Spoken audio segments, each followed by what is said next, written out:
But now let's get into the most important part of what we're going to do today, which is studying God's Word together, all right? So we're going to be in Hebrews chapter 6. Hebrews chapter 6, as we turn on the lights in here. And today's sermon is entitled, Waiting on God's Promises. Waiting on God's promises here. And I don't know if you've ever been in a situation where somebody has said that they would do something and then they didn't, and how frustrating it is to be let down like that.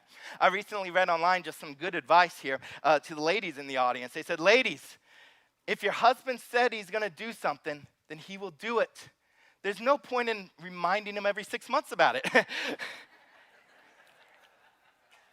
Sometimes it feels like that, doesn't it? Sometimes it feels like for every single one of us here, it feels like no matter who we're talking to, that they are going to let us down, that they have made promises. And guess what? You have made promises in which you have let people down, whether intentionally or unintentionally. That all happens. But I'm here to tell you the wonderful good news that we just sang about, that Jesus will never let you down, that God will never let you down, and we can put our faith and trust in him. And so that's what we get to look at here today. We're going to be in Hebrews 6. Starting in verse 9, and it says, though we speak in this way, yet in your case, beloved, we feel sure of better things, things that belong to salvation. Now, if you were here last week, then you might remember, hopefully you do, that it was a warning passage. It was a warning to all those believers that says, don't fall away, because if you fall away, then it probably means that you were never actually a Christian to begin with. And so don't fall away, but rather cling closely to Jesus.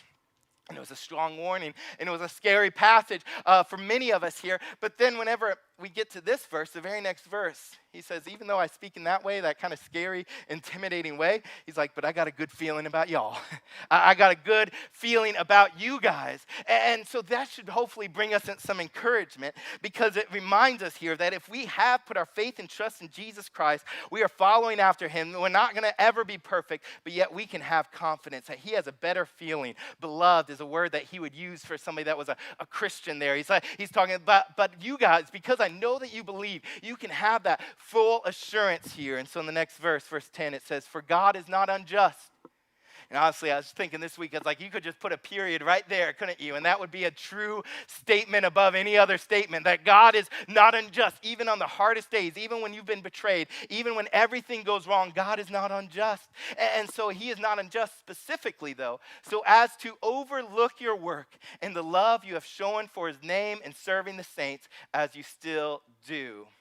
So he says he's not unjust, that he's not going to miss everything that you have served, everything that you have done. God notices that, even when other people doesn't see it, and you never get the credit. Good, because it means that the Father sees and he knows. I remember hearing some good advice in marriage counseling. They just said, by the way, husbands, if you wash the dishes but your wife didn't see it, you didn't ever wash the dishes. It's like, okay, note taken, right?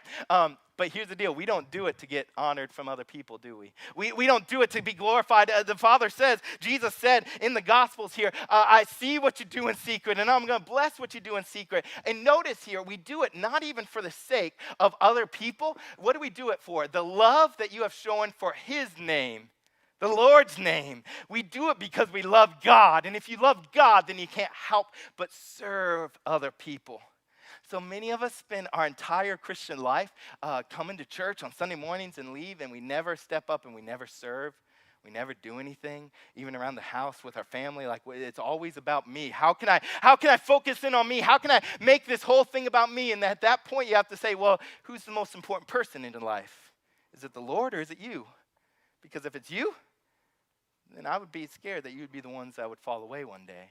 And so he says, if you have the love for the Lord, it's going to outpour into the rest of your life here. And so in verse 11, it says, we desire each one of you to show the same earnestness, to have the full assurance of hope until the end.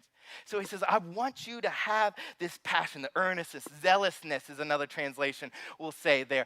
It's eagerness to say, I want to follow God with everything I can, because if you do that, then you will have the full assurance of hope. You know, as a father, I'm often more concerned, not with the final product, but rather just the motives, right? And so even as a soccer coach, I just finished up my coaching my two little boys' soccer teams. One of them, it was another boy on the team there. He came out there and he has not scored a goal all season long. And he was just so excited last week there to actually finally want to score a goal. He told me, he's like, I'm going to score a goal. If I score a goal, Mommy said I can eat wherever I want. I was like, all right, buddy, let's get you that goal. And he got out there and he started to play as hard as he could. He stole the ball. He took off. It looked like the seas just split in front of him. He ran straight in. He kicked it in the goal. He said, I scored. And I was like, you did on the wrong goal, buddy. But man, that little boy was eager. And that's what it feels like sometimes, that we might still miss the mark a little bit. But God says, I want you to show the same earnestness to follow. Even if you stumble, get back up, follow him again. And so if we show that earnestness just to keep going after him, then we will have the full assurance of hope. You want to know that you're a believer. You want to know that you're going to heaven. You want to know, then have that desire. Say, Lord, I'm not perfect. I'm going to fall down 100 million times, but I'm going to follow after you. Verse 12 says, so that you may not be sluggish, but imitators of those through faith and patience inherit the promises. That you may not be sluggish there. In the Greek, that means slow. If you didn't figure that out, like it's of a slug, okay? It's very slow. And so mentally slow, spiritually slow in every single way. He says, I don't want you to be like that, but I want you to show the earnestness to chase after Jesus here, because be imitators of through faith and patience inherit the promise. Follow after the steps of those mature saints in the Bible, those mature saints that are around you here through faith and patience. See, there's a big difference between being sluggish and being patient. On the outside, it might look the same. If you just get a glance of somebody sitting down somewhere, you don't know if they're just being patiently waiting or if they're being lazy. And as a teenager, I remember I perfected the sluggish part. I did. Whenever I'd do the dishes, my mom would ask me to wash the pots and pans, and I had a system. Many of you men know about it. You put a little bit of water in there, put a little bit of soap in there, and then you walk away and say, it's soaking. I remember my mom was like, why hasn't the dishes been done? I'm like, it's soaking, Mom. She's like, that was 3 days ago, son. But that's sluggish. Being patient is not like that, though. Being patient is this. It's that you're going to keep doing what God has commanded you to do until he tells you to do something different. Until he's clearly moved you on, then you keep working, then you keep following after him. You keep in that same place, in that same job, in that same situation. You keep doing that until God has clearly moved you on. You just continue to be earnestly, zealously following after him in that way. And so the very first point in your bulletin is this, is that we need to keep waiting for the promises. Keep waiting for the promises of God because he will not fail. You can bank on him in every single way. As we go on, verse 13, for when God made a promise to Abraham, since he had no greater by whom to swear, he swore by himself. I love this verse because normally if you're trying to talk to somebody and they are trying to make a really big point. No longer will just say, I promise to do something. That might not carry enough weight there. So then the next thing that they would do is like, I swear. And you don't just say, I swear, but you got to swear. People will swear on God. I don't think you should do that, but they'll swear on God. They'll swear on something else. Sometimes they'll be like, I swear on my mama's grave. I'm like, why are you bringing in your dead mama right now? Like, well, why would you do that? But they're trying to swear on something that they feel is greater than themselves to give them more validity, to show by their honor, I will not break this. Now, when you're God and you want to make a promise for which they know that you are never going to break it, who are you going to swear by? Like, there's nobody, like, God didn't have a mama, right? There's nobody that he could have swore by. So guess what? He is that great, that awesome, that he's like, I swear by myself. You can't do that. That means nothing for you guys. But like God says, I swear by myself that I will keep my word whenever he made the promise to Abraham. Verse 14, it says, saying, surely I will bless you and multiply you. That's from Genesis 22, by the way. And thus Abraham, having patiently waited, obtained the promise. He says, I will bless you. I will multiply you. This was still whenever Abraham, at this point he had one kid. For a long time he didn't have any kids. I mean, do you remember some of that story though? Right? God called Abraham out of his homeland, away from his family. And he said, hey, Abraham, follow me. And he didn't even tell Abraham where to go. He just said, follow me and go. And whenever you finally get there, I'll tell you when to stop.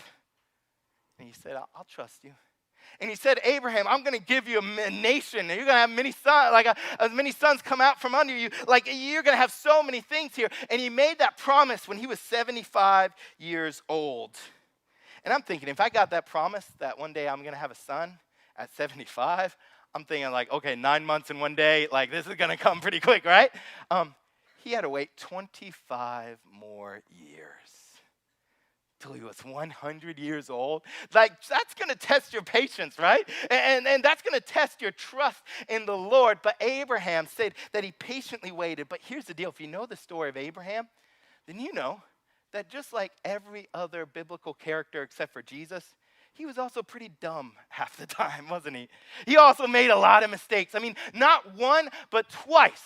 He went with his wife into a foreign land, the wife to whom was going to have his kids one day, that God has promised him would have his kids one day. And he knew that his wife was very good looking, it said in the Bible. And so they came into these new kingdoms area, and he was like, hey, babe, like, listen, when they ask, you're my sister, right? And she's like, what? I would be more scared of my wife in that situation, actually, than the king. But that was his line here. So then that they took her into the king's court to be the king's wife, which, by the way, side note, Sarah was at least 65 years old at that point. So kudos to Sarah, am I right? Like, I don't know. Like, maybe it's Maybelline. I don't know what she had going on there, but good for her.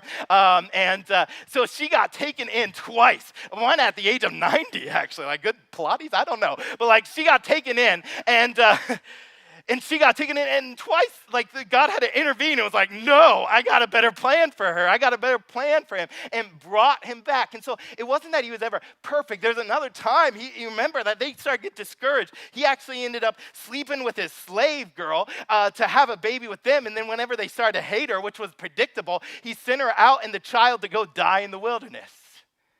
And so it's not that. I'm guessing here. I'm hoping that you haven't done that. He did some dumb stuff, but it wasn't because of Abraham's good character that God kept his promise. It was because of God's good character. In Genesis 15, you remember the story maybe, he put Abraham asleep, and he brought out some, before he did, Abraham cut across a cow. He cut it in half, actually, straight down the middle. He cut a goat, he cut a ram in half, and some doves and all of that, and he puts it on either side, and then it says the Lord walked through that. And that was an Old Testament covenant way of saying, for as long as these animals are still dead, I'm going to keep the covenant. How beautiful. You know, I've been trying to convince one of our brides to do that in their weddings. Nobody's taking me up on that. I don't know, white dress or whatever, I don't know. But nobody wants to do that Old Testament covenant. They want to stick with the sand. I don't know. Verse 16. For people swear by something greater than themselves. In all their disputes, an oath is final for confirmation. It's saying that whenever they take an oath, it's saying without a doubt that I'm going to keep it. They didn't have legal documents back then. Most of them were illiterate. So instead, they would come up with elaborate systems to say, whenever I swear on God, whenever I swear on this, it means that it's legally binding. I cannot get out of it. Verse 17, so when God desired to show more convincingly to the heirs of the promise the unchangeable character of his purpose, he guaranteed it with an oath. And so it wasn't that God needed to be kept accountable to keep his word, but rather he just simply wanted to show more convincingly. He wanted us to know. He wanted the descendants of Abraham to know that he was never going to break his promise, its unchangeable character of purpose. He does not change, and he guaranteed it with an oath by himself, the greatest thing that he could have. Verse 18, so that by two unchangeable things in which it is impossible for God to lie. So number one, the first thing is that God, it's impossible to lie. That's the first unchangeable thing. The second unchangeable thing was that oath that he just took. So now it is doubly true here. It says, for God is impossible to lie. He committed to an oath. Notice this. We who have fled for the refuge might have strong encouragement to hold fast to the hope set before us. And we look at this and we say, okay, who's he talking about? Fled for the refuge? Like, what does that even mean here? This is our first really indication directly that these people that he's talking to right now are under such persecution that they have now fled their homeland. Many of them have died for their faith in Jesus. They've had their homes burned. Everything in their life was destroyed. They weren't out here going to build a big building with a cross on the side of it. No, they were in hiding right now. And that's why so many of them were scared and say, maybe it'd be easier if I just go back to Judaism so then people will be nice to me. I can be back in my family. I can be back in my homeland. And he's saying, no. God has promised you that he will see you through this. Strong encouragement to hold fast, hold tightly to the hope. When it says hope in the Bible, it means a confident expectation that we are confident that God is true to his word. And then the last point in your bulletin is this, that we need to keep waiting on the promises because God is trustworthy. God is trust. You can trust him. I don't know what your story is. I don't need to know what your story is to tell you that you can trust God even when you're in the midst of a 25-year drought of hearing from him. Even when everything else seems like it's falling apart and God isn't seeming like he's true anymore, you can trust him. You know, as we start to wrap up, it's a little bit different of a service. Obviously, I took a little time talking about the building, and we'll be back to normal soon. You know, for me, I only remember a few sermons in my life that I just remember really well. Like, I know I'm a preacher. I get it. Most of you are going to forget everything that I say today. I understand that. But hopefully there's a few sermons in your life that's like maybe that you just remember that had a huge impact on your life. There was one in particular that I kept remembering this week here. Is whenever I was 17 years old, a missionary came and he preached on 1 Samuel 14. 1 Samuel 14, there's a story there.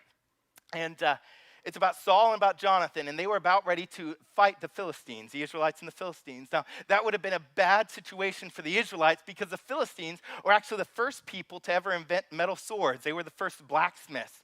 And so it meant then that they had all the metal swords over on the Philistine side, and the Israelites didn't have any because they were about ready to go to war with them. And so it meant then that only Saul, the king, who was being very lazy and good for nothing in this story, and Jonathan, his son, were the only two men with swords about ready to go fight an army, all with swords.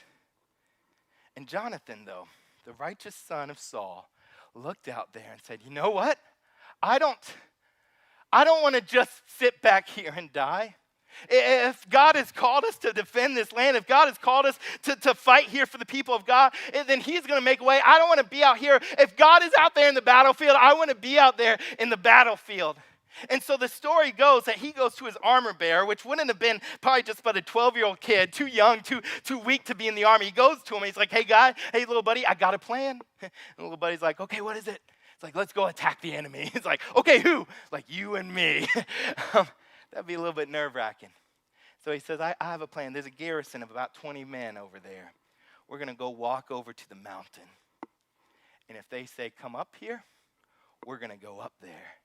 And in 1 Samuel 14, verse 6, it says this. Jonathan said to the young man who carried his armor, come, let us go over to the garrison of these uncircumcised. It may be that the Lord will work for us. For nothing can hinder the Lord from saving by many or by few. And the thing that stuck with me for the rest of my life, honestly, is that word there, it may be. Not that it definitely will. Not that I got a word from the Lord and everything's going to be okay. But he says it might be. And if God's out there, if God's in this fight, then I want to be out there too. And I remember hearing this story here because if you know the rest of the story, they go up, they fight 20 Philistines, they take out all 20 Philistines, it causes a riot, the Philistines start to flee, and God showed up. But it started with, I'm just going to trust God, and I don't know what's going to happen. And I remember hearing that story from a church planner up in Boston, and he said, I just want to show up. If God's in it, then I want to be there. And that changed something inside of a young man's heart. And I went to college and got my degree. I went to seminary, got my degree, and I came out. And honestly, after seminary, I had a couple of good job offers lined up. It would have been really good situations. But I was like, man, I don't ever want it to be said of me that I didn't trust God enough. That I wanted to be somewhere where God had the opportunity to show up, and I just got to see it, witness it. And so whenever that happened, another opportunity came up to start a church down here in St. Petersburg, Florida. And so Beth and I actually quit our jobs, Didn't have any source of income. We moved down to help start a church down here in St. Pete. And I remember the first time that I got to preach was in somebody's house. There was 3 people there. One of them was my wife. 2 other people. God faithfully, slowly grew that to about a dozen. Then it stayed there for a while. Then maybe 20. Then it stayed there for a while. And here's the deal. After 1 year, not even, after a few months there, we ran out of money. I had to go get a job, not as a pastor, but working insurance, and it was good people there, but I'll just tell you, I didn't like it. I hated it because I knew that I was called to something different, but not, the church wasn't growing as what I thought it would there, because as a young man, you come out of seminary, you want to just, and I think it was really good intentions. I wanted to see God move. I wanted to see God do something. I just wanted to see God, witness him do something, but yet 1 year turned into 2 years, turned into 3 years, turned into 4 years. And if I'm being honest, I started to say, maybe God didn't call me to be a pastor. Maybe this wasn't what he has in store for me. But that church slowly grew. And it got to a point, maybe 50, 60, and I was able to raise up some people underneath me that was able to volunteer and take over all my responsibilities there. And slowly, Beth and I just felt that it was a time to go look. Maybe there was one more shot at saying, maybe this is what God has for me. And I remember then, that's when I came across Community Bible Church's job description. And I'll tell you what, I think it was Pastor Carl, maybe Pastor Tom. I don't know who wrote the job description, but I read it, and I promise you, I feel like I could have wrote it myself. I was like, this is the perfect church. This is absolutely everything that I dreamed of, this is what God is calling me to do. But then here's the deal. I looked on Google Maps, and I looked at our church from the aerial view, and you'll see, it's this little church with about 15 miles of field all around it. And I closed the job description. And I started to pray. And over the next week, I was reminded of this. As I prayed and I said to the Lord, if you call me to a little church out in the field where I can just love a few dozen people well for the rest of my life, then that's what I want to do too. And I don't need to see, because I just want to be faithful to the promises, even if it doesn't turn out the way that I thought it would, even if the way that doesn't turn out, even if nothing else happens here. Lord, if I can just sit here and witness you do something in the lives of people around me, that I can just faithfully serve you in whatever capacity that you have called me to do, that's what I want to do, Lord. You know, I came here, and it's been about 4.5 years now. And looking back, as I've been spending a lot of time in prayer over the last few weeks especially, it almost feels like now that it's over, that God was just waiting for me to be ready, for me to see what he could do.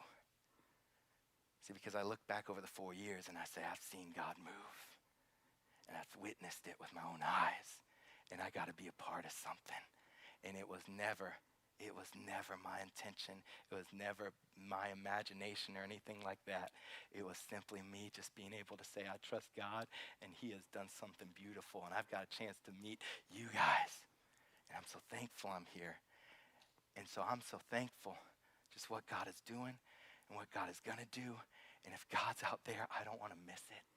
Nobody has ever said to me, I wish I didn't trust God so much. I trusted him too much. That's never been a word that ever come out of anyone's mouth. Every single person has ever said, I wish I would have trusted him more. And so I'm just pleading you, whatever is going on in your life, forget the bill and forget anything else, whatever is going on in your life as well, I'm telling you, you can trust him. He is true. He is worthy. Then you can put everything all on the table for him, because he will not fail you. His word is true. His character is perfect. And he's made the promise that when we hold fast to him, he will hold fast to us. With every head bowed, every eye closed.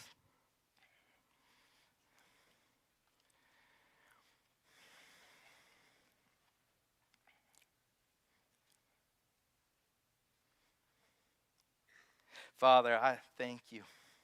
I thank you for your word. I thank you for your promises, Lord. I don't know what everybody's story is here, but I know that they can trust you. I know that your word is good. And so I pray that we would lean into you, that we would hold fast unto the end, that we would find the encouragement from you and you alone, and we can know that your word is good. We love you, Lord. In Jesus' name we pray. Amen.